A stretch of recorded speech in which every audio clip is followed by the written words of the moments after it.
Hey there, what's up? In this video, I'll be explaining you on how you can add taxes on Squarespace.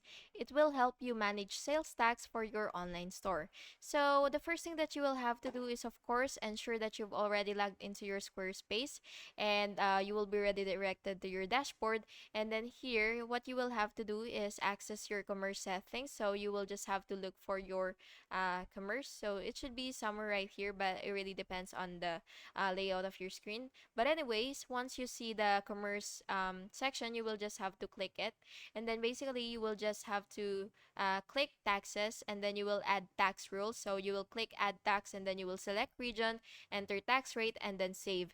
And by the way, this is optional, but you could also enable automatic tax calculation. So yeah, turn on the automatic tax calculation for supported regions. And then you will apply the taxes to your products by going to your product section, and then you will just have to go to your again to your products, and then you will click edit, and then you will charge tax and then save the changes. And then after that, you will test the checkout by adding the product to your cart, and then of course you will check out and verify that tax is applied correctly. And yeah, that's how you can add taxes on Squarespace. Please make sure to like and subscribe for more videos like this. Thank you and have an awesome day.